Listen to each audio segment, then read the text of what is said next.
Hey, good morning, everyone. Everyone, namaskaram, and also. And if anyone listens this in afternoon, and if anyone listens this in evening, and also good evening, good afternoon, everyone. And first of all, I thanks to everyone to be part of this. And next, to coming to that, आज की topic पर आएंगे. आज की topic है नई एक chapter है from the book The Brain, The Story of You by David Eagleman. Clear and engaging and thought provoking. Okay, and in last day means tomorrow. Sorry, yesterday I talked about the chapter number 2. What is reality? Today I am going to read about the chapter number 3.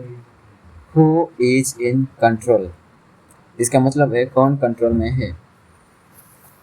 The cosmos turned out to be larger than we had ever imagined from gazing at the night sky. Similarly, the universe inside our heads extends beyond the reach of our conscious experience. Today, we are gaining the first glimpse of the enormity of this inner space. It seems to require every little effort for you to recognize a friend's face, drive a car, get a job, or decide what to grab from the refrigerator. But in fact, these things are possible only because of vast computations happening below your conscious awareness.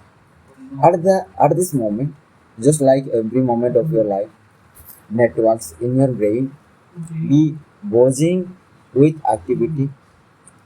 Billions of electrical signals are racing along cells, triggering chemical pulses at trillions of connections between neurons. Simple acts are underpinned by a massive labor force of neurons. You remain blissfully unaware of all their activity, but your life is shaped and colored by what's happening under the hood, how you act, what matters to you, and your reactions, your loves and desires, and what you believe to be true and false.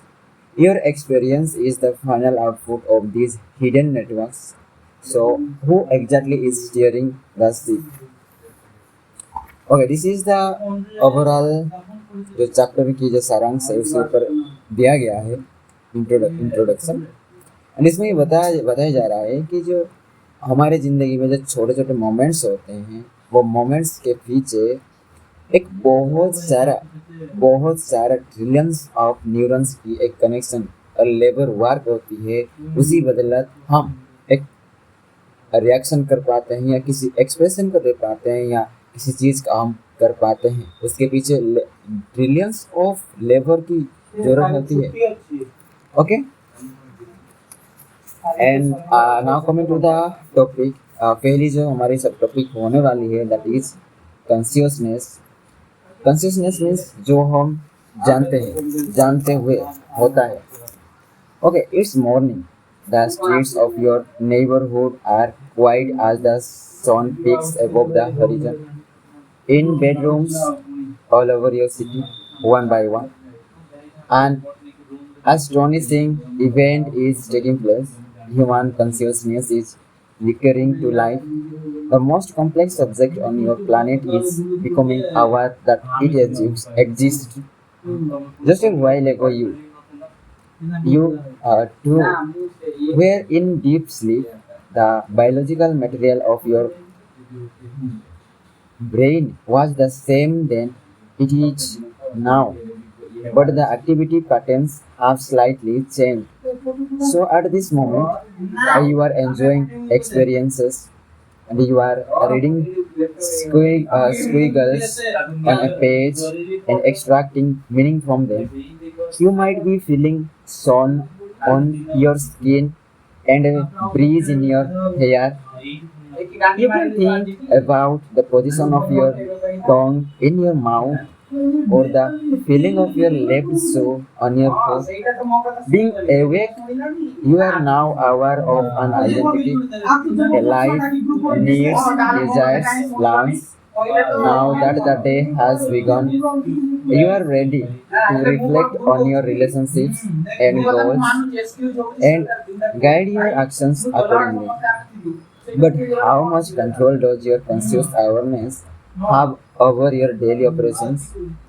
Consider how you are reading these sentences. When you pass your eyes over this page, you are mostly unaware of the rapid ballistic jumps made by your eyes. Your eyes are not moving smoothly across the page. Instead, they dart from one fixed point to another. When your eyes are in the middle of a jump, they are moving too fast to read. They only take in the text. When you stop and fixate on one position, usually for 20 milliseconds or so at a time. We are not aware of these hops and jumps and stops and starts because your brain goes to a lot of trouble to stabilize your perceptions of your outside world. Reading gets even stranger when you consider this. As you read these words, their meaning flows from this sequence of symbols directly into your brain to get a sense of a complexity of what's involved. Try to read this same information in another language. यहाँ पर बंगाली में लिखा है and उसके साथ Chinese में लिखा है, चाइनीज़ या कोरियन आई डोंट नो, और जापानीज़ में भी लिखा है। ओके, एक ही वर्ड को हम डिफरेंट डिफरेंट लैंग्वेज में पढ़ेंगे तो क्या पढ़ेंगे? If you happen not to read Bengali, Belarusian और Korean, then these letters appear to you simply as strange doodles.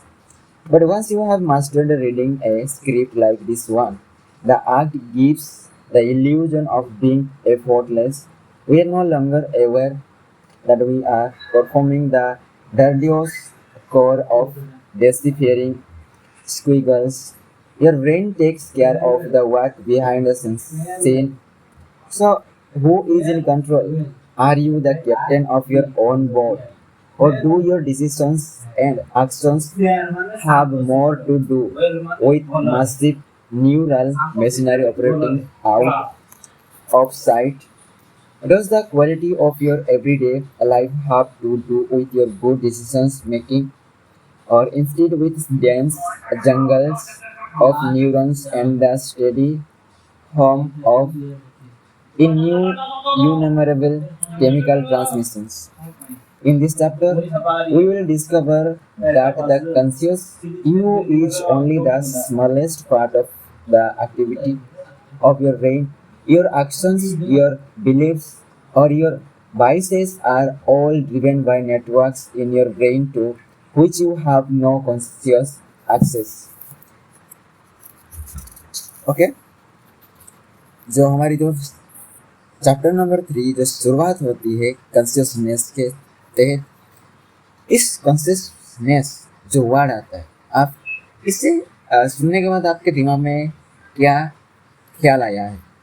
ये तो ख्याल आया होगा कॉन्शियस मतलब हम चीज़ हम जानते हैं, जो चीज़ हम करते हैं जान बुझ कर करते हैं, उस चीज़ को हम कॉन्शियस कहते हैं। बट क्या इसके ऊपर हमारा कंट्रोल है? आई थिंक यहाँ पर आई थिंक नहीं। सॉरी, बिकॉज हमारे दिमाग में अंदर ना इतने सारे न्यूरॉन्स एक सीन को प्रोसेस करने के लिए इतने सारे न्यूरॉन्स की लेवल लगती है एंड इतने सारे केमिकल ट्रांसमिशंस होते हैं for the everyday quality of your everyday life to have good decisions making. Okay, इसलिए आई थिंक कॉन्शियसनेस के ऊपर भी हमारे कंट्रोल नहीं होता, बट वी थिंक हमें जो लगता है कि we have the control over the consciousness के ऊपर. Okay, but in actually we have no control over it also. Okay, and इसके बाद हमारा टॉपिक आता है the unconscious brain in action. Okay, मैं आपको थोड़ा बताना चाहूँगा. बिफोर इस बुक को रीडिंग करने से पहले I read 3 to 4 books, and उसके अंदर में the power of subconscious mind के बारे में भी मैं रीडिंग किया हूँ. तो the power of the subconscious mind बहुत होता है, बिकॉज हमें पता नहीं चलता कि जो छोटे छोटे एवरीडे लाइफ में जो छोटे छोटे मोमेंट्स होते हैं वो ट्रिगर करते हैं हमारे जो फ्यूचर बनेगी उसी चीज़ के ऊपर. तो जो चीज़ें हम अभी हैबिट बनाते हैं वही हैबिट से हमें फ्यूचर में अच्छा प्रोडक्टिव बना सकती है. या कुछ ऐसे बैड सिचुएशन में आपको डाल सकती है, और वही एक ही चीज़ है. ओके, तो now I am coming to the topic the unconscious brain in action. Imagine we are sitting together in a coffee shop. As we are chatting, you notice me lift my cup of coffee to take a sip. The act is so unremarkable that it normally bears no mention unless I spill some on my shirt. But let's give credit where it's due. Getting the cup to my mouth is no easy feat. The field of robotics still struggling to make this sort of task run without a hitch. Why? Because this simple act is underpinned by trillions of electrical impulses meticulously coordinated by my brain. My visual system first scans the scene to pinpoint the curve in front of me, and my years of experience trigger memories of coffee. In other situations, my frontal cortex deploys signals on a journey to my motor cortex, which precisely coordinates muscle contraction throughout my torso, arm, forearm, and hand, so I can grasp the cuff. As I toss the cuff, my nerves carry back reams of the information about the cuff's weight, its position in space, its temperature, the slipperiness of the handle, and so on. As that information streams off the spinal cord and into the brain, compensating information streams back down, passing like fast flowing traffic on a two-way road. This information emerges from a complex choreography between parts of my brain with names like basal ganglia, cerebellum, and somatosensory cortex, and many more.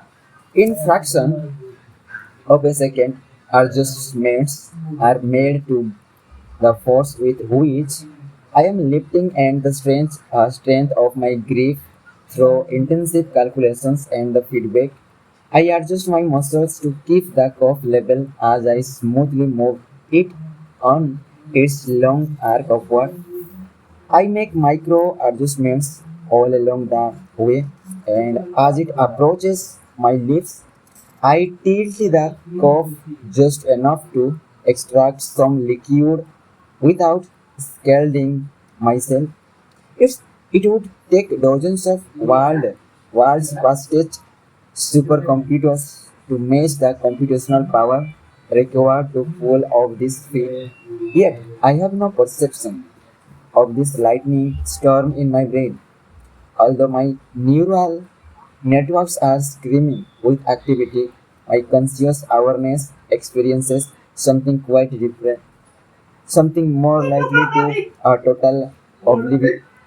obliviousness. The conscious me is engrossed in our conversation so much so that I may even the sipping the airflow through my mouth while I am lifting the cup, holding off my end of a complex conversation.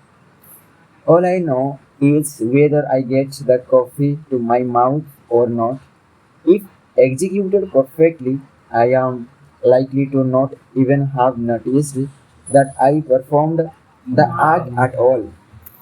The unconscious machinery of our brains is at work all the time, but it runs so smoothly that we are typically unaware of its operations. As a result, it's often easiest to appreciate only when it stops working. What would it be like if we had to consciously think about simple actions that we normally take for granted, such as the seemingly straightforward act of walking to find out. I want to speak with a man named Ian Waterman. When Ian was 19 years old, he suffered a rare type of nerve damage as a result of a fierce case of gastric flu. He lost the sensory nerves that tell the brain about touch, as well as the position of one's own limbs, known as propri- proprioception. As a result, Ian could no longer manage any of the movements of his body automatically. Doctors told him that he would be confined to a wheelchair for the rest of his life, despite the fact that his muscles were fine. A person simply can't get around without knowledge of where his body is. Although we rarely pause to appreciate it, the feedback we get from the world and from our muscles makes possible the complex movements we manage every moment of the day. Ryan was not willing to let his condition confine him to a life without movement, so he gets off and goes, but the whole of his working life requires him to think consciously about every movement his body makes with no sense of awareness of where his limbs are. Ian has to move his body with focused, conscious determination. He uses his visual system to monitor the position of his limbs. As he walks, Ian leans his head forward to watch his limbs as best he can. To keep his balance, he compensates by making sure his arms are extended behind him. Because Ian cannot feel his feet touch the floor, and he must anticipate the exact distance of each step and land it with his leg braced. Every step he takes is calculated and coordinated by his conscious mind. Having lost his ability to walk automatically, Ian highly cognizant of the miraculous coordination that most of us take the granted when going on a stroll.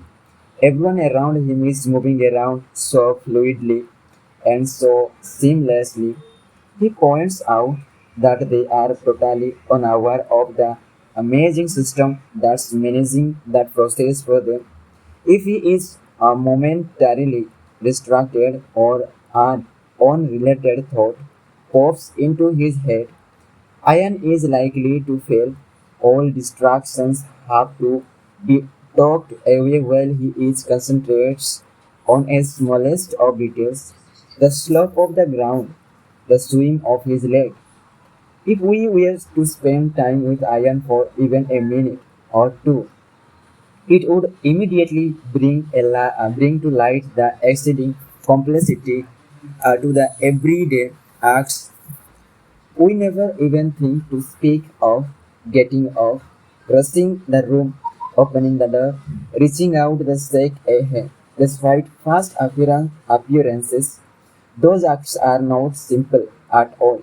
So, the next time you see a person walking or jogging or skateboarding or riding a bicycle, take a moment to marvel not only at the beauty of the human body but at the power of the unconscious brain that flawlessly orchestrates it. The intricate details of our most basic movements are animated by trillions of calculations, all buzzing along at a spatial scale smaller than you can see, and a complexity scale beyond what you can comprehend. And we have yet to build robots that scratch the edges of human performance. And while a computer racks of enormous energy bills, our brains work out what to do with baffling efficiency using about the energy of a 60-watt light bulb.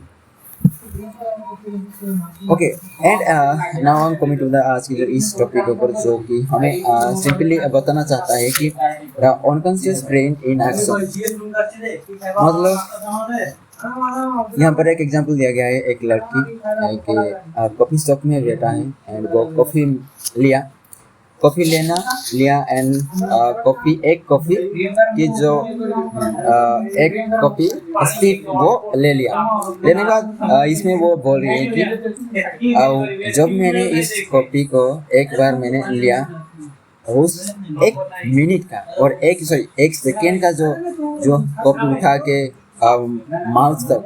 मुंह तक लेने का जो process एक second का उसके अंदर बहुत ट्रिलियंस ऑफ सेल्स की न्यूरॉन्स की जो काम है जैसे कि टेम्परेचर कितना है कितना गर्म है अगर वो बर्फ स्लीपरी है कितना स्लीपरी है सारी डिटेल्स ना एक मिली सेकेंड के अंदर हमारे दिमाग में पहुंचती है एंड अकॉर्डिंग टू दैट वो इस हिसाब से हम वो पकड़ते हैं या एक्ट करते हैं ओके एंड इसमें द एक एग्जांपल दिया गया है कि एग्जांपल बोल रहा हूँ एक बॉक्स है द ब्रेन फॉरेस्ट है एंड इसमें यह है कि beginning in the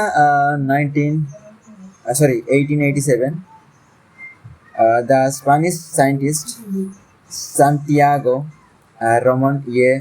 Cajal used his photography background to apply chemical stains to slices of brain tissues. This technique allowed individual cells in the brain with all their branching beauty to be seen. It began to become clear that the brain was a system of complexity for which we had no equivalent and no language to capture it. With the advent of mass-produced microscopes and new methods of staining cells, scientists began to describe, at least in general terms, the neurons that comprise our brains. These wondrous structures come in an intriguing variety of shapes and sizes and are weird off in an impenetrably dense forest that scientists will be working to untangle for many decades to come. Okay, the brain forest इसका simple meaning ये है कि in start of the 1887 एक Spanish scientist जिसका नाम ये है कि संटियागो रोमन ये काजल वो एक फोटोग्राफी में एक बैकग्राउंड यूज करते हैं जो कि stain to slice of a brain छोटी सी पार्ट ऑफ ब्रेन टिश्यू की होती है एंड वो कहते हैं कि इसे समझना बहुत ही परे है बिकॉज ये इतने कम्प्लेक्सिटी होते हैं कि इसे समझना बहुत डिफिकल्ट है and with an advent of mass produced microscope अभी जो एडवांस टेक्नोलॉजी के द्वारा जो माइक्रोस्कोप ही बनाया जा रहा है उसी हिसाब से वो हम I hope in future we can see the वो कॉम्प्लेक्सिटीज हम समझ सके बट अब तक ना ऐसी लैंग्वेज वो बनी नहीं है कि उसे हम डिस्क्राइब कर सके कि हाँ ये ऐसी चीज़ है अगर वो ऐसे कनेक्ट हुए हैं तो इस चीज़ के लिए हुए हैं तो हाँ, ये तो नहीं हुए हैं। ओके, एंड इसके साथ साथ इसमें और एक चीज़ के बारे में बताया गया है, एक इंसान के बारे में जिनका पैर पैर काम नहीं कर रहा है। ओके, जिनका पैर काम नहीं कर रहा है एंड वो क्या करते हैं, एंड बिकॉज वो पैर नहीं काम कर रहा है, इसका मतलब वो जो पैर वाला जो हिस्सा है उसमें उसका जो nerves and the neural sales है वो डैमेज हो चुके हैं। एंड इससे कितना हार्ड करना पड़ता है कि अगर वो चल रहा है तो उसे नहीं पता चल रहा है कि उसकी बॉडी कहाँ है, कहाँ से डांस कर रही है। ओके, जैसे कि हमें पता है कि हम नींद में भी हम चल के चल जाते हैं कि हाँ बाथरूम जाके आ जाते हैं, या हमारे दरवाजे की जो विंडोज होते हैं उसे हम ओपन कर देते हैं, बट वो इसी इंसान के केस में वो हो नहीं पाएगा बिकॉज उसकी अनकॉन्शियस माइंड काम नहीं कर रहा है। हम तो अनकॉन्शियसली हम इजीली कोई चीज़ भी कर लेते हैं, बट उसी चीज़ को करने के लिए कैसी मेहनत करनी पड़ती है, कंसंट्रेशन देना पड़ता है उसकी पैर पर कि हाँ मेरा पैर यहाँ पर जा रहा है, यहाँ पर मैंने पैर रखा, ऐसे कंसंट्रेशन देना पड़ता है। ओके, इसके बारे में ये पूरी कैसी एक बिना न्यूरॉन से कितने चलना पड़ता है। And also the main reason ये है कि जो अनकॉन्शियस इनएक्शन के बारे में, इनएक्शन जब वो होता है वो ऑटोमेटिकली जो चीज़ें हम भाप रहे हैं, जैसे कि मैंने कॉफ़ी को उठाया एंड उठाने के बाद मुझे गर्म लगा कि हाँ ये बहुत गर्म है, एंड ये यहाँ पर जो कॉफ़ी जहाँ पर मैं पकड़ा हुआ हूँ वहीं पर बहुत स्लिपरी है या कम स्लिपरी है, ये सब मुझे पता चलेगा, ये ऑटोमेटिकल हो जाएगा। ये ऑटोमेटिकल जो होता है उसे कहते हैं अनकॉन्शियस ब्रेन इन एक्शन। अगर जो कंसंट्रेशन देकर मेरा पैर यहाँ पर रखा मैंने, तो इस चीज़ को हम कहते हैं कॉन्शियस, जो कि यहाँ पर एग्जाम्पल दिया गया है जिसका अनकॉन्शियस जो काम नहीं हो रहा था, अनकॉन्शियस माइंड काम कर नहीं पा रहा था because of the damages in the tissues और cells of the nerves in leg. Okay, and इसके अंदर एक बॉक्स लिखा है जो कि प्रायोसेप्शन।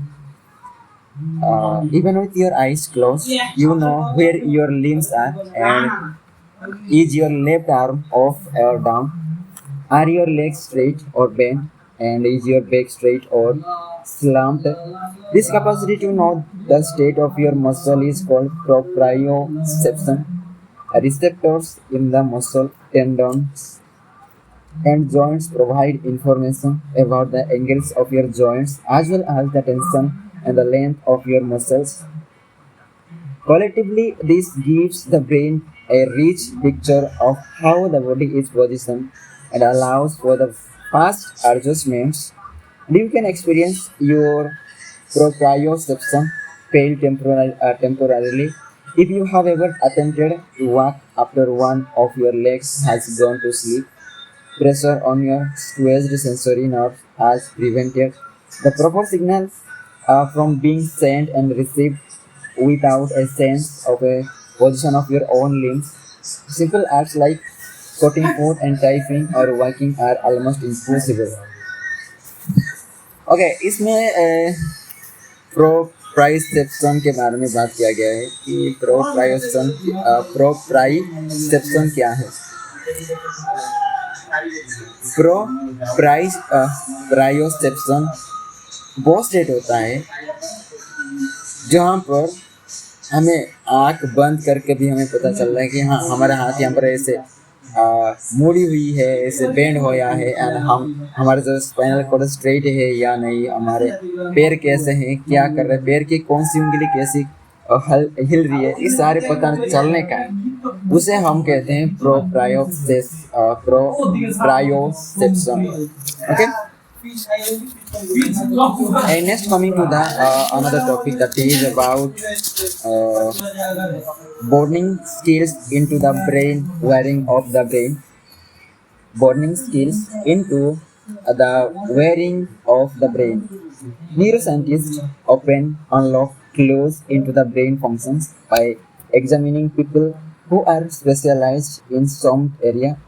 To that end, I went to meet Austin Never, a 10-year-old boy with an extraordinary talent. He holds the children's words record for a sport known as cup stacking. In quick fluid movement, impossible to flow with your eyes, Austin transforms a stacked column of plastic cup into a symmetrical display of three separate pyramids. Then, with both hands pressing, he telescopes the pyramids back down into the two short columns and then transmutes the columns into a single tall pyramid, which is the collapse into the original column of corpse. He does this all in 5 seconds. I tried it and it took me 43 seconds on my best run. Watching Austin in action, you might expect his brain to be working overtime, burning an enormous amount of energy to coordinate these complex actions so quickly. To put this expectation to the test, I set out to measure his brain activity and my own during a head-to-head top stacking challenge with the aid of researcher Dr. Jose Luis Contreras, Contreras Vidal. Austin and I were fitted with electrode caps to measure the electrical activity caused by populations of neurons beneath the skull. The brain waves measured by electrocephalogram (EEG) would be read from both of us for direct comparison of our brains' effort during the task. With both of us rigged off, we now had to through window into the world inside our skulls. Austin walked me through the steps of his routine so as not to get smoked too badly by a 10 years old. I practiced over and over for about 20 minutes before the official challenge began. My efforts made no difference in the end. Austin beat me. I was not even an eighth of the way through the routine when he slammed the cops victoriously into the final configuration. The defeat was not unexpected, but what did the EEG reveal? If Austin runs this routine 8 times as quickly, it seems a reasonable assumption that it would cost him that much more energy, but the assumption overlooks a basic rule about how brains attack on new skills. As it turns out, the EEG result showed that my brain, not Austin's watch, the one working overtime burning an enormous amount of energy to run this complex new task. My EEG saw high activity in the beta wave frequency band, which is associated with extensive problem solving. Austin, on the other hand, had high activity in the alpha wave band, a state associated with the brain at rest. Despite the speed and complexity of his actions, Austin's brain was serene. Austin's talent and the speed is the end result of physical changes on his brain. During his years of practice, specific patterns of physical connections have formed. He has carved the skills of curve stacking into the structure of his neurons. As a consequence, Austin now expands much less energy to stack off. My brain, in contrast, is attacking the problem by conscious deliberation. I am using general purpose cognitive software. He is transferred the skill into specialized cognitive hardware. When we practice new skills, they become physically hardwired and sinking below the level of consciousness. Some people are tempted to call this muscle memory, but in fact, the skills are not stored in the muscle. Instead, the routine like cough stacks is orchestrated across the thick jungles of connections in Austin's brain. The detailed structure of the network in Austin's brain has changed with his years of cough stacking practice.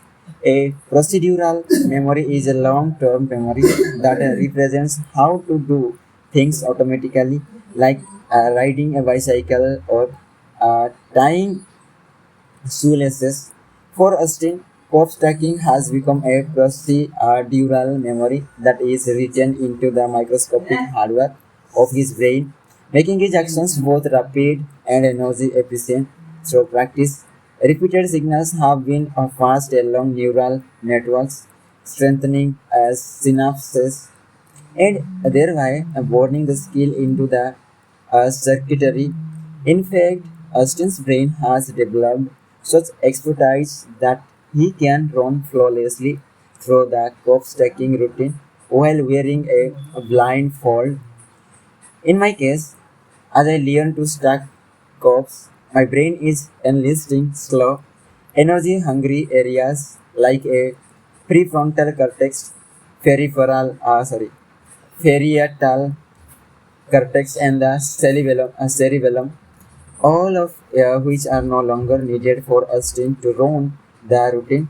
In the early days of learning a new motor skill, the cerebellum plays a particularly important role coordinating the flow of movements required for accuracy and perfect timing. As a skill becomes hardware, it sinks below the level of conscious control, and at that point, we can perform tasks automatically and without thinking about it, that is, without conscious awareness. In some cases, a skill is so hardware that the circuitry underlying it is found below the brain in the spinal cord.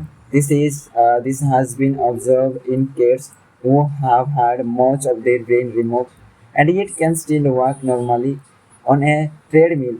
The complex programs involved in it are stored at a low level of nervous system. Okay, and boarding scales into the wearing of brain.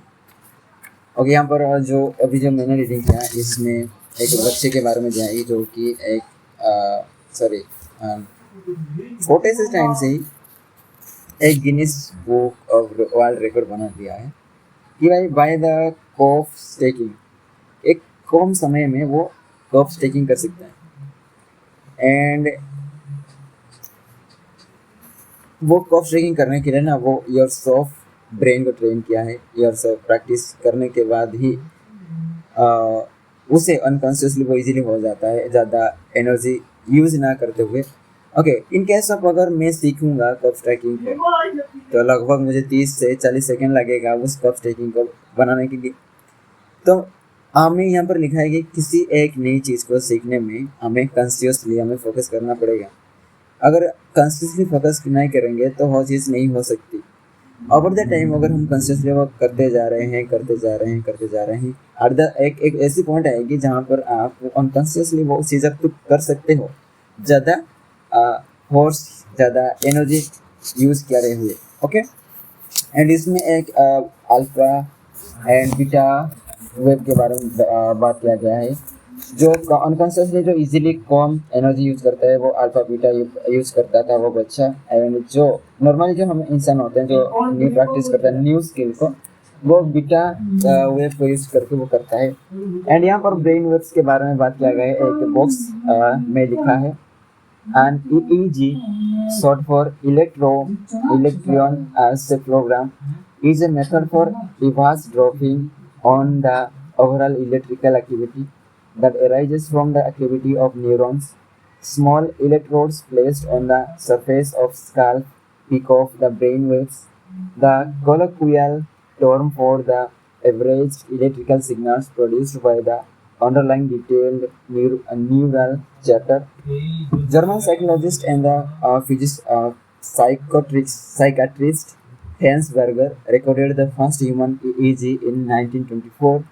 And researchers in 1930s and 1940s identified several different types of brainwaves, delta waves below the 4 Hz occur during sleep, and theta waves 4 to 7 Hz are associated with sleep and deep relaxation and visualization. Alpha waves 8 to 13 Hz occur when we are relaxed and calm. Beta waves 13 to 38 Hz are seen when we are actively thinking and problem solving. Other ranges of brain waves have been identified as important since then, including gamma wave 39 to 100 Hz, which are involved in concentrated mental activities such as reasoning and planning. Our overall brain activity is a mix of all these different frequencies, but depending on what we are doing, and we will exhibit some more than others. Okay, okay इसमें लिखा गया है कि brain waves के बारे में कि brain में बहुत सारे वेव्स होते हैं, जैसे कि अल्फा हो गया, बीटा हो गया, गामा हो गया। तो ये सारे की जो फ्रीक्वेंसीज होती है वो वर्क करती है अकॉर्डिंग टू द हम जो चीज़ करते हैं। जैसे कि हम कुछ प्रॉब्लम सॉल्विंग वाला करते हैं तो हमारे दिमाग में 13 टू 48 वाला 13 टू 38 वाला हर्ट्ज वाला वो फ्रीक्वेंसी होगा, दैट इज बीटा वेव्स। ज़्यादा प्रॉब्लम सॉल्विंग करने सोचते हैं। जैसे कि हमें आइडेंटिफाई करना इम्पोर्टेंस वेव, कंसंट्रेट करना, ज़्यादा कंसंट्रेशन करना पड़ता है। सपोज में मेडिटेशन करने के लिए ज़्यादा कंसंट्रेशन करना पड़ेगा, तो उसी में वो हम पहले गामा वेव्स यूज करते हैं। और अबाउट द टाइम उसे हम कामली करेंगे तो वो अल्फा वेव भी यूज हो सकता है उसमें। ओके, एंड ये था और burning skills into the wiring of brain के बारे में। And now coming to the next topic, that is running on autopilot. Autopilot का मतलब होता है ऑटोमेटिकली वो चलता रहेगा। Throughout our lives, our brains rewrite themselves to build this dedicated circuitry for the missions we practice, whether that's walking, surfing, juggling, swimming, or driving. This ability to burn programs into the structure of the brain is one of its most powerful tricks. It can solve the problem of complex movements using such little energy by wearing dedicated circuitry into the hardware. Once etched into the circuitry of the brain, these skills can be run without thinking, without conscious effort, and this frees of resources, allowing the conscious me to attend to and absorb other tasks. There is a consequence to this automation. New skills sink below the reach of conscious access. You lose access to sophisticated programs running under the hood, so you don't know precisely how you do what you do. And when you walk off a flight of stairs while having a conversation, you have no idea how you calculate dozens of micro corrections of your body's balance and how your tongue dynamically waves around to produce the right sounds for your language. These are difficult tasks that you could not always do. But because your actions become automatic and unconscious, this your capacity to run on autopilot. We all know the feeling of driving home alone with your daily routine and suddenly realizing you have arrived with no real memory of the drive. The skills involved in driving have become so automatized that you can run the routines unconsciously. The conscious you, a part that flickered to life when you woke up in the morning, is no longer the driver but at best a passenger along for the ride.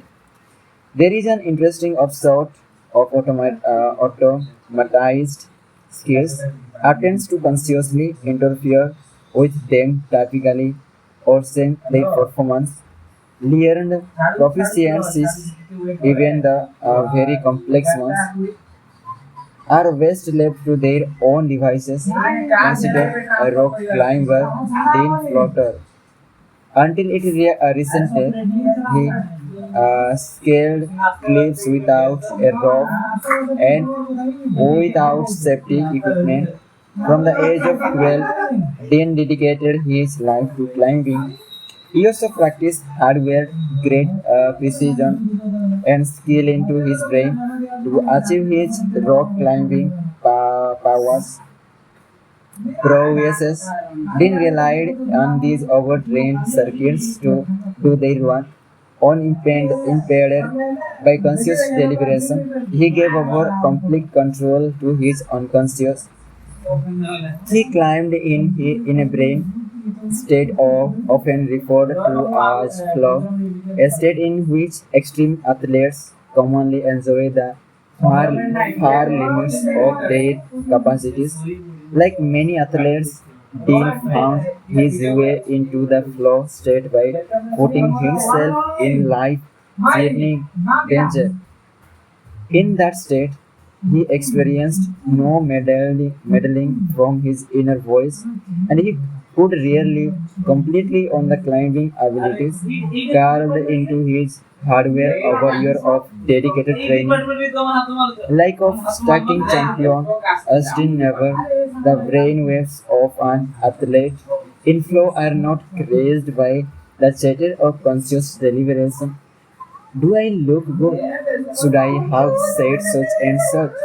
Did I lock the door behind me?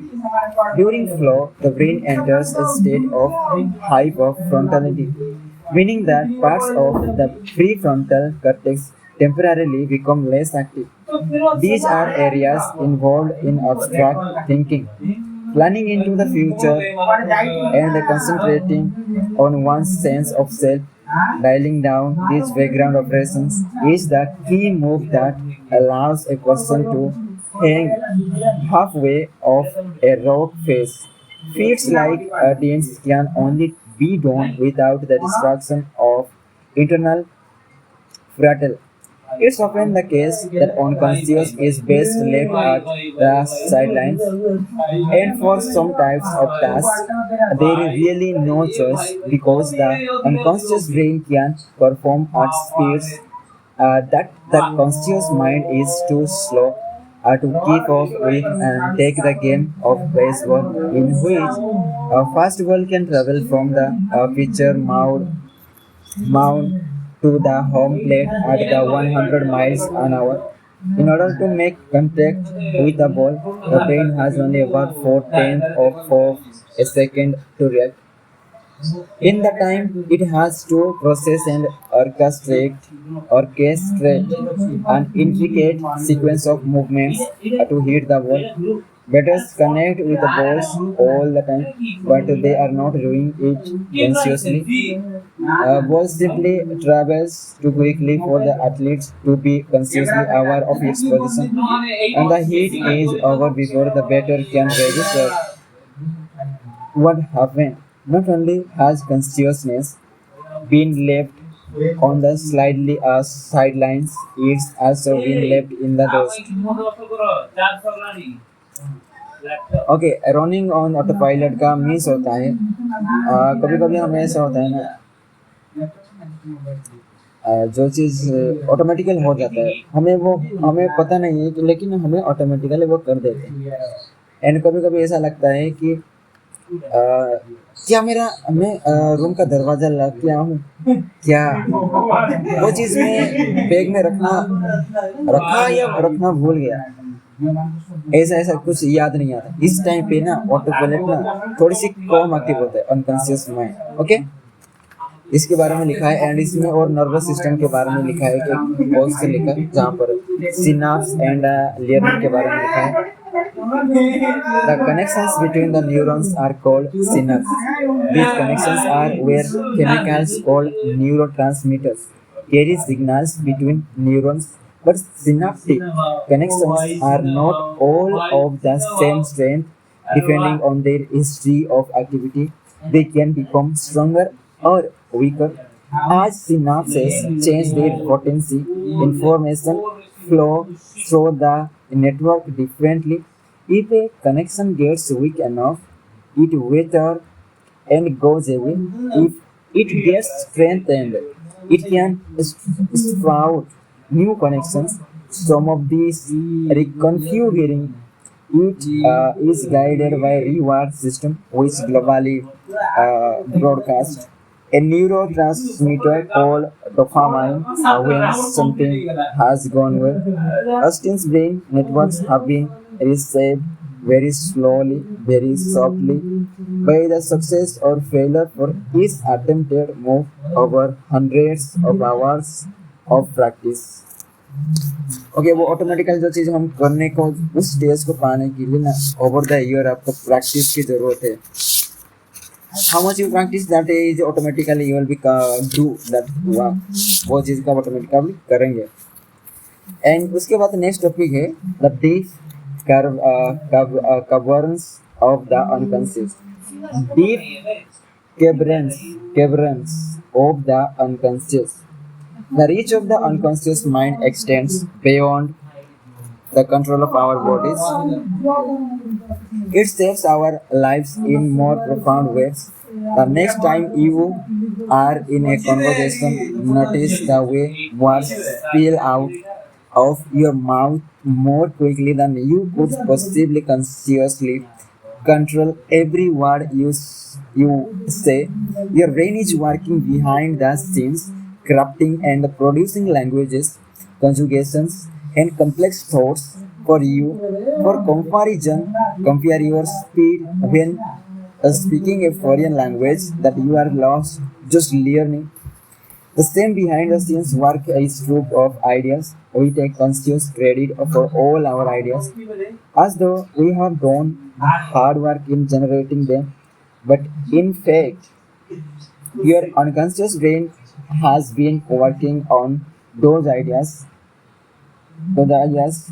consolidating memories, trying out new combinations, evaluating the consequences for hours or months before the idea rises to your awareness and you declare, I just thought of something.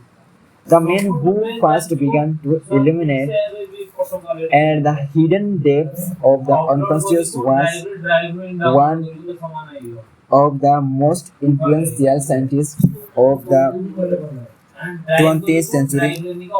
Sigmund Freud entered medical school in Vienna in 1873 and specialized in neurology. When he opened his private practice for the treatment of psychological disorders, he realized that often his patients had no conscious knowledge of what was driving their behavior. Freud's insight was that most of their behavior was a product of unseen mental processes. This simple idea transformed psychiatry also in a new way of understanding human drives and emotions. Before a Freud, aberrant mental processes went unexplained or were described in terms of demonic possessions, weak will, and so on. Freud insisted on seeking the cause in the physical brain. He had patients lie down on the couch in his office so that they did not have to look directly at him, and then he would get them to work. In an era before brain scans, this was the best window into the world of unconscious brain. His method was to gather information in patterns of behavior, in the content of dreams, in slips of the tongue, in mistakes of the pen. He observed like a detective seeking clues to the unconscious neural machinery to which patients had no direct access. He became convinced that the conscious mind is the tip of the iceberg of our mental processes, while the much larger part of what drives our thoughts and behaviors lies hidden from view. Freud's speculation and turned out to be correct. And one consequence is that we don't typically know the roots of our own choices. Our brains constantly pull information from the environment and use it to steer our behavior, but often the influences around us are not recognized. Take an effect called framing, in which one thing influences the perception of the something else.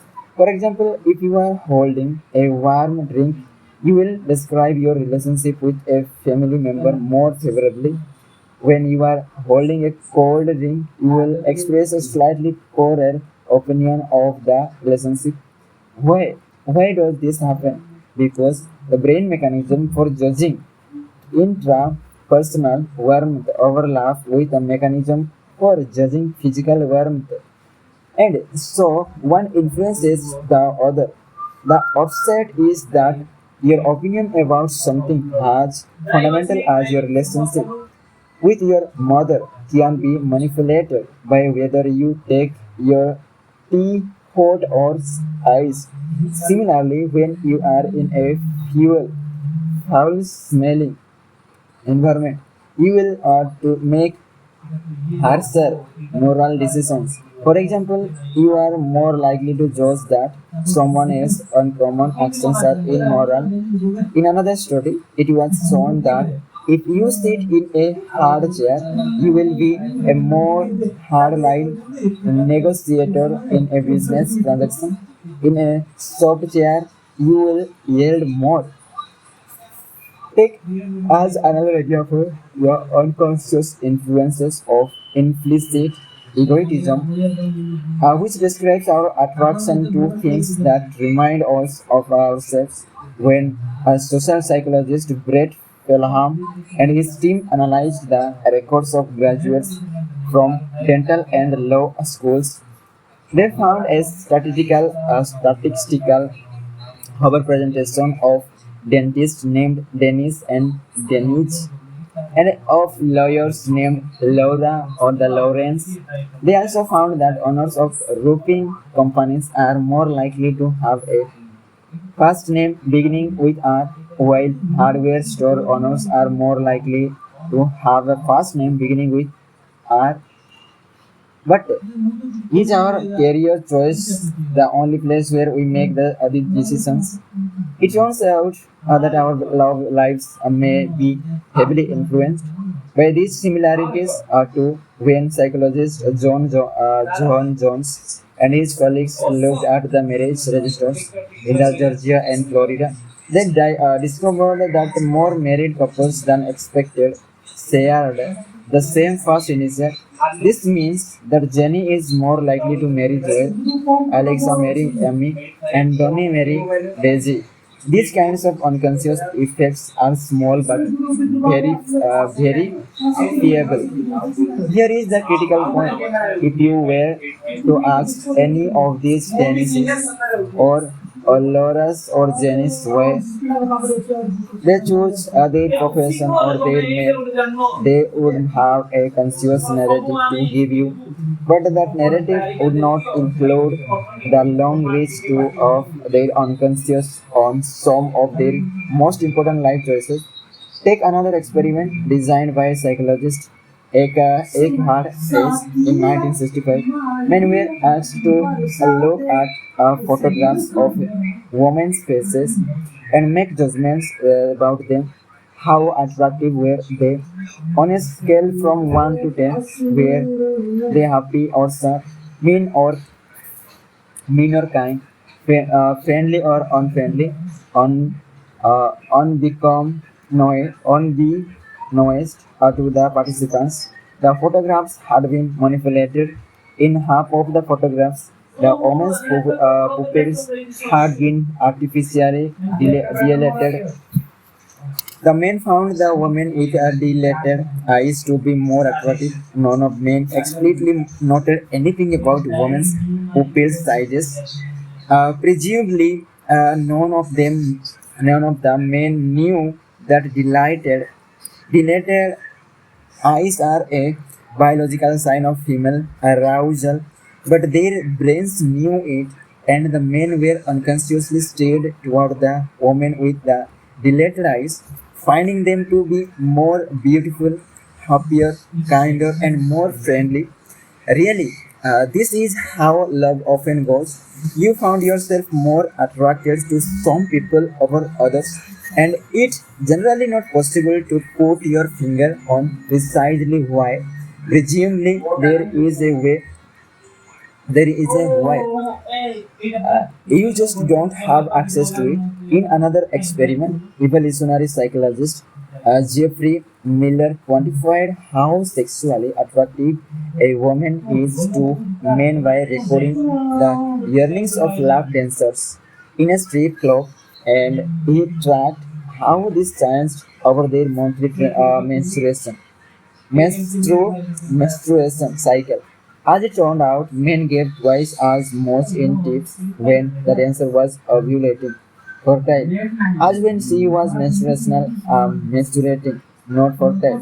But the strange part is that the men were not consciously aware of the biological changes that attend the monthly cycle. That when she is ovulating, a source of hormone estrogen changes her appearance subtly, making her features more symmetrical, her skin softer, and her waist narrower. But they detected these fertility cues nonetheless under the radar of our men. These kind of experiments reveal something fundamental about how brain operates. The job of this organs is gather information about the world and steer your behavior appropriately. And it does not matter if you are conscious awareness is involved or not. And most of the time, it's not. Most of the time, you are not aware of the decisions being made on yourself. Okay इसमें क्या लिखा है कि हमें कभी कभी लगता है कि हम डिसीजंस तो लेते हैं एंड लास्ट में पता चलता है एक्चुअली में ये डिसीजंस में लेना नहीं चाहता था बट मैं डिसीजन ये ले लिया वाई आई डोंट नो मुझे नहीं पता चल रहा है ऐसा ऐसा कभी होता है ओके एंड यहाँ पर भी एक्सपेरिमेंट के बारे में बात किया गया है वो ये है कि हम डीपली कार्बन अनकॉन्शियसली हम किसी चीज़ को कर जाते हैं अनकॉन्शियसली उसी के बारे में बहुत कुछ कहा गया है एक ही जो मैंने बताया एंड इसके अंदर एक बॉक्स लिखा है जो कि नोजिंग द अनकॉन्शियस के बारे में कहा गया है ओके नोजिंग द अनकॉन्शियस क्या है in their book Nudge Richard Thaler and the case sustained laid out an approach to improving decisions about health, wealth, and happiness by playing to the brain's unconscious network. A small nudge in our environment can change our behavior and decision making for the better without us being aware of it. Placing fruit at eye level in supermarkets, nudging people to make healthier food choices, pasting a picture of a housefly in urinals at airports and lodges, meant to aim better, automatically opting employees into retirement plans with the freedom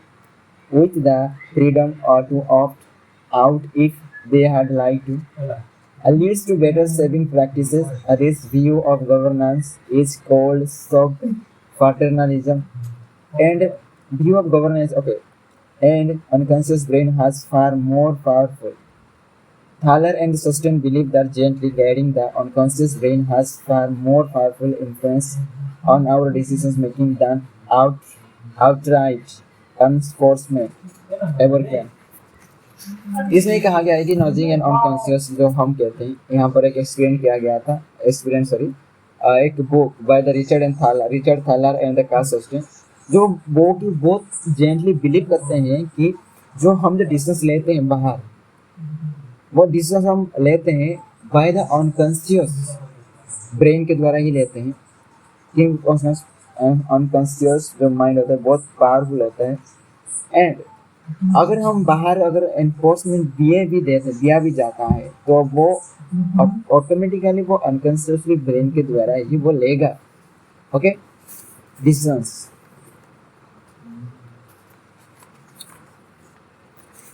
okay next coming to the another topic that is why are we conscious हम क्यों conscious हैं So, why are not we just unconscious beings?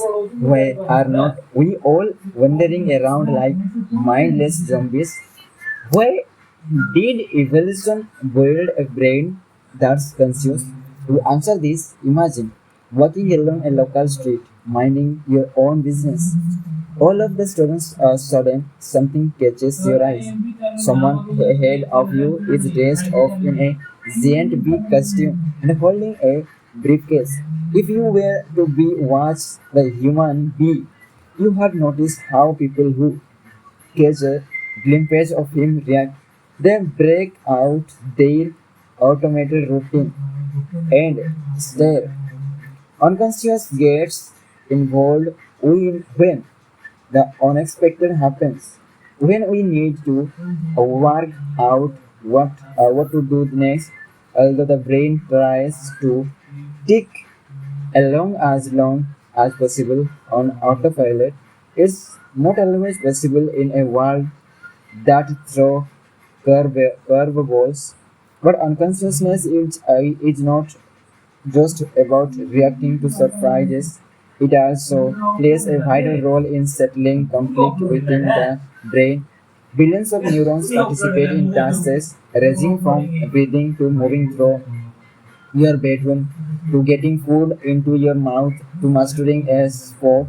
These tasks are each underpinned by a vast network in the machinery of the brain. But what happens if there is a conflict? Say you find yourself reaching for an ice cream someday, but you know that you will regret having eaten it. In a situation like that, a decision has to be made. A distance that work out what's best for the organism, you and your long-term goals. Consciousness is the system that has this unique vantage point, one that no other subsystem of the brain has, and for this reason,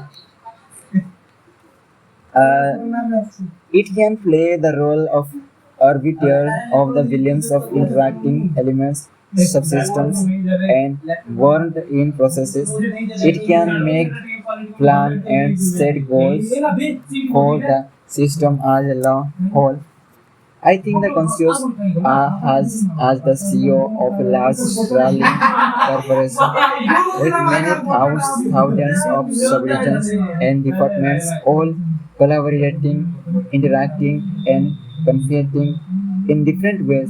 Small companies don't need a CEO, but when an organization reaches sufficient size and complexity, it needs a CEO to stay above the daily details and the craft the long view of the company. Although CEO has access to very few details of the day-to-day running of the company, he or she always has the long view of the company in mind. A CEO is a company's most abstract view of itself in terms of brain consciousness is a way for billions of cells to see themselves as a unified whole, a way for the complex system to hold up a mirror to itself. Okay, हम क्यों why we are unconscious, हम क्यों conscious हैं, conscious क्यों होना चाहिए, हम जो चीज़ हम ओके सब यहाँ पर एग्जांपल दिया गया है कि एक आप इमेजिन करो कि आप एक स्ट्रीट में जा रहे हो, ओके एक स्ट्रीट में जा रहे हो, जाते समय सडनली तुम्हारी आंखें एक सूटकेस में आते हुए एक सूट बूट में पहने हुए एक इंसान ऊपर पड़ी, तो तुम्हारे दिमाग क्या करेगा?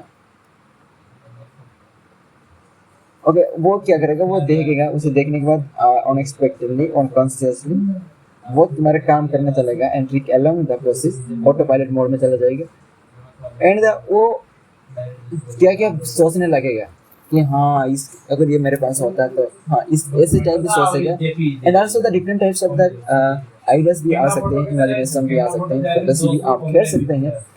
ओके एंड आल्सो यहाँ पर कहा गया है कि consciousness is the CEO of large scrolling corporation and also हमें पता है कि जो छोटे छोटे कंपनीज होते हैं वो सीईओ को आप सीईओ को रखते नहीं है बिकॉज सीईओ को अपर जो कंपनी करती है वो कंपनी एक बड़ी कम्प्लेक्सिटी होनी चाहिए, बड़ा होना चाहिए ताकि आप सीईओ रख सकते हो जो कि डेली का रूटीन ना देखकर वो एक लॉन्ग व्यू लॉन्ग नज़र जो 10 साल बाद ही हमारा कंपनी में ये ये होगा, ये ऐसा होना, ये होगा, ऐसे लॉन्ग व्यू देखते हैं sure.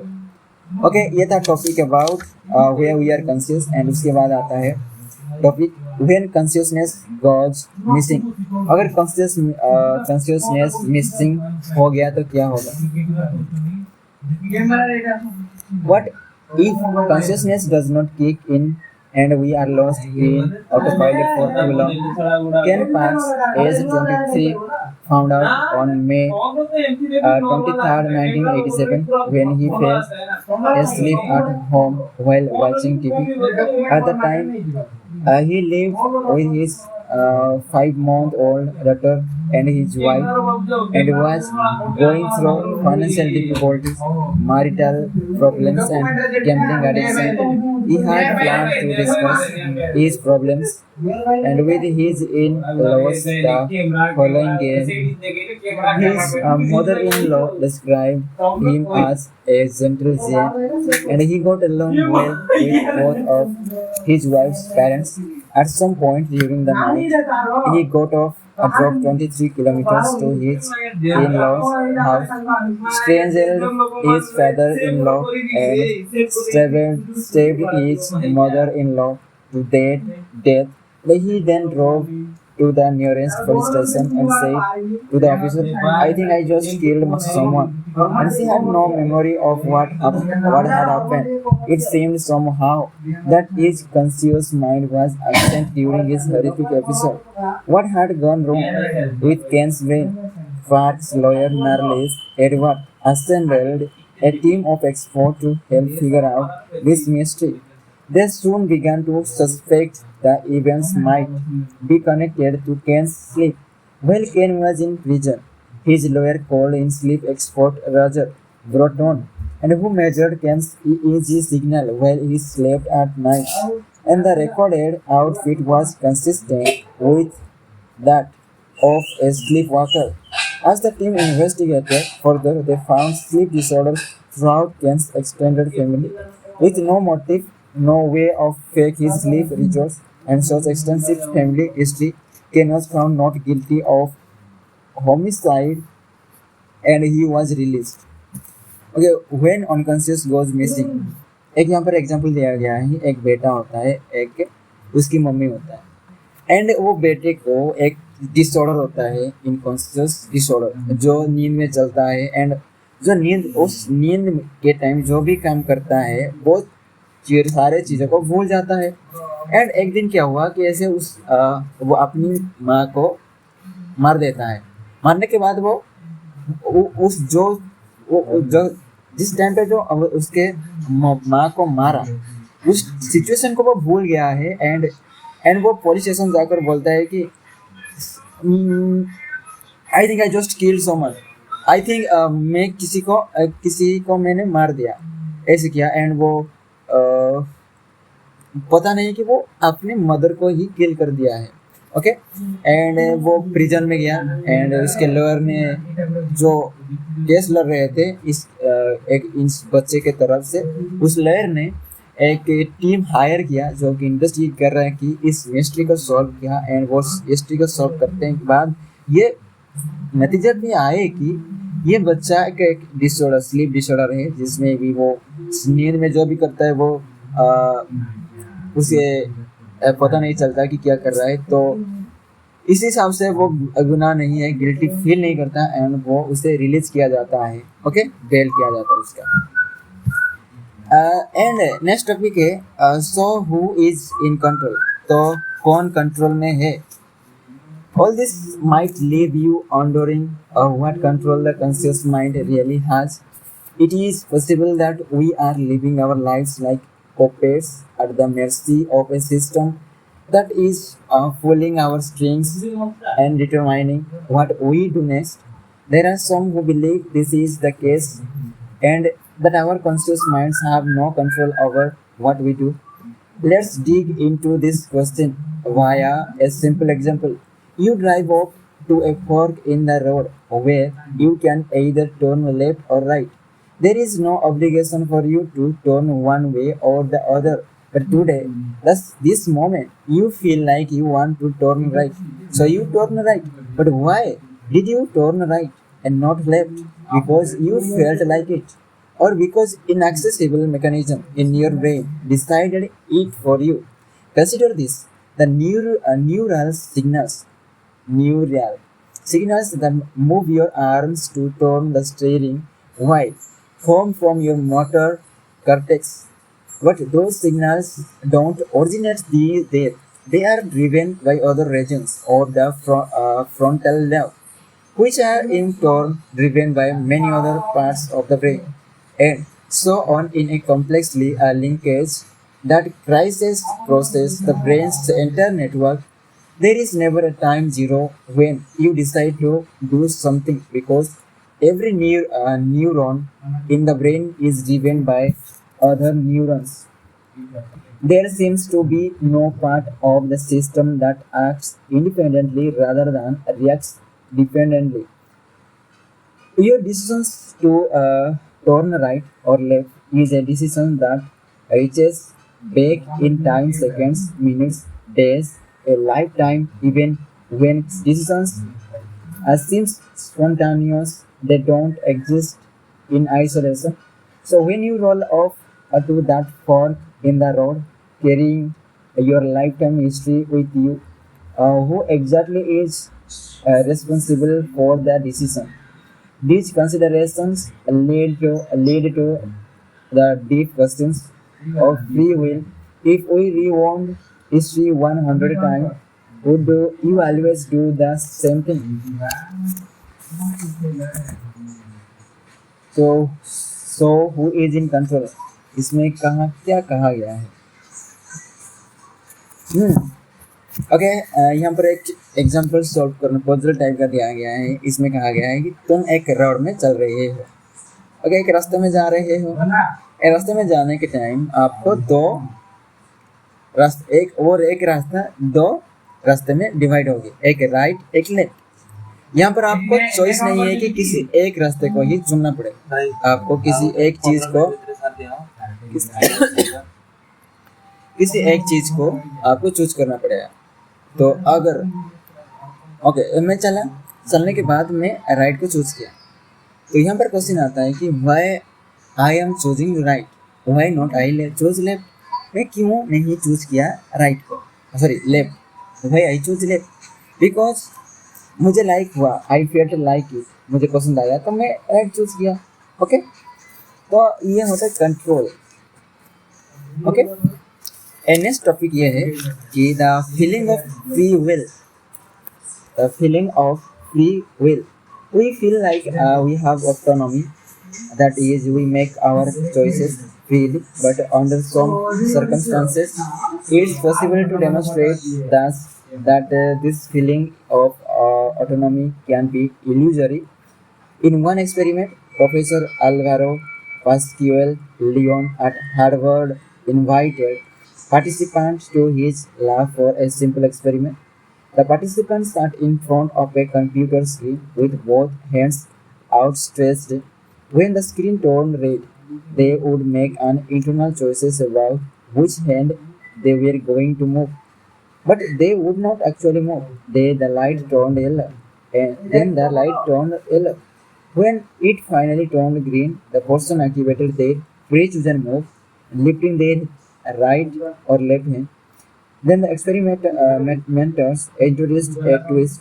They used transcranial magnetic stimulation (TMS), which discharges a magnetic force and excites the area of the brain underneath to stimulate the motor cortex and initiate movement in either the left or right hand. Now, during the yellow slide, they gave the TMS pulse, or in the control condition, just the sound of the pulse. The TMS intervention made subjects favor one hand over another. For example, stimulation over the left motor cortex made participants more likely to lift their right hand.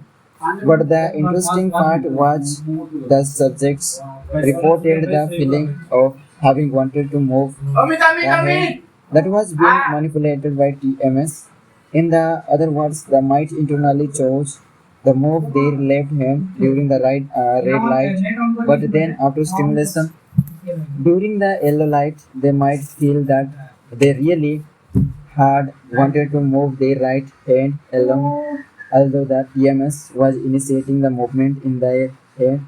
Many of the participants felt as if they had made decisions of their own free will. Pascal Leon reports that participants often said that they had meant to switch their choices, whatever the activity in their brain was off to. They took credit for it as though it were freely chosen. The conscious mind excels at telling itself the narrative of being in control. Experiments like this expose the problematic nature of trusting our intuitions about the freedom of our choices. At the moment, neuroscience does not have the perfect experiments to entirely rule free will out. It's a complex topic and one that our science may simply be too young to address thoroughly. But let's entertain for a moment the prospect that there really no free will. When you arrive at that fork in the road, your choice is predetermined. On the face of it, a life that's predictable does not sound like a life worth living. The good news is that the brain immense complexity means that in actuality nothing is predictable. Imagine a tank with rows of ping pong balls along the bottom, each one delicately poised on its own mouse trap and strong and ready. If you were to drop in one more ping pong ball from the top, it should be relatively straightforward to automatically predict where it will land. But as soon as that ball hits the bottom, it sets off an unpredictable chain reaction. It triggers other balls to be flung from their mouse traps and those trigger yet other balls and this situation quickly explodes in complexity. Any error in the initial prediction, no matter how small, becomes magnified as balls collide and bounce off the sides and land on other balls. Soon it's utterly impossible to make any kind of forecast about where the ball